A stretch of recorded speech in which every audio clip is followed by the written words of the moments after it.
For decades, interacting with technology meant accepting a built-in delay. Whether you were rendering a 3D model, waiting on a server to process data, or planning an orbital space launch, progress moved at a strictly regulated, almost glacial pace. But over the past few days, that buffer of time has effectively disappeared.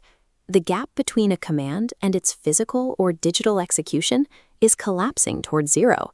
In the physical world, a private company just put a military satellite into orbit in less than 17 hours from the moment the U.S. Space Force gave the order.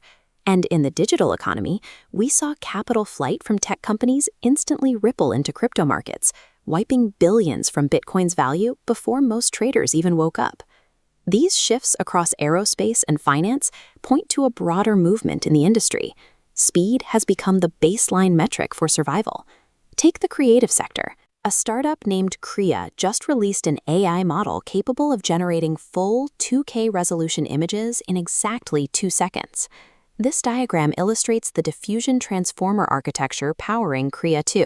By pushing data through 12 billion parameters, the model is able to instantly process complex visual details without the traditional rendering bottleneck. When generation takes 2 seconds instead of 30, the workflow changes. Designers no longer type a prompt and wait.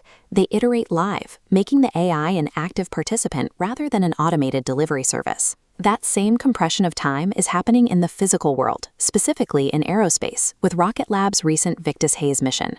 Historically, missions require months to mount payloads, fuel, and run checks. But here, that sequence collapsed. Rocket Lab received the command, mounted the satellite, fueled the Electron rocket, and achieved target orbit in exactly 16 hours and 42 minutes. They achieved this by automating the fueling systems and having AI handle the pre-flight safety checklists, eliminating manual sign-offs that usually eat up days of preparation. From digital suites to the vacuum of space, the window for action has narrowed. Operations have become dynamic, real-time battlefields. This lack of friction extends to financial markets, where a zero-latency environment allows for instant contagion. Just this week, the tech sector saw massive capital outflow, hitting heavily valued companies like SpaceX.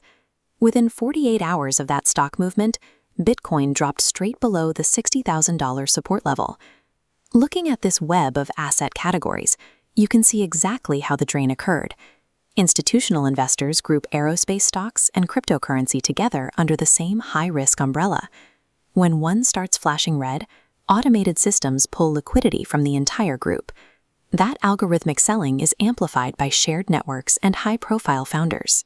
When the leader of a major aerospace company also holds massive reserves of digital assets, financial decisions inevitably bleed over. Some projects are trying to build resistance to this kind of whiplash. The new mining game Soul Farmer, for example, is sidestepping standard token dependency by integrating actual Solana Foundation staking contracts to pay players, attempting to anchor their in-game economy to real network fees rather than pure speculation. In an ecosystem completely stripped of friction, both innovation and panic travel instantly. The challenge for these markets is finding ways to install reliable shock absorbers. With software moving at this speed, the physical devices we use on a daily basis are now the bottleneck, and manufacturers are being forced to aggressively upgrade their architecture. We're seeing this play out with Nintendo. Developers officially announced an enhanced Azure Striker Gunvolt trilogy for October 2026, targeted specifically for the yet-to-be-revealed Switch 2, a console rumored to be utilizing heavy-duty architecture just to handle these modern rendering requirements. Simultaneously, Apple just dropped the first beta firmware for the AirPods Max 2, pointing to the integration of the H2 chip. This upgrade is focused on handling complex tasks like advanced spatial audio processing in real time. This hardware transition prioritizes the removal of latency over simple increases in resolution or audio fidelity.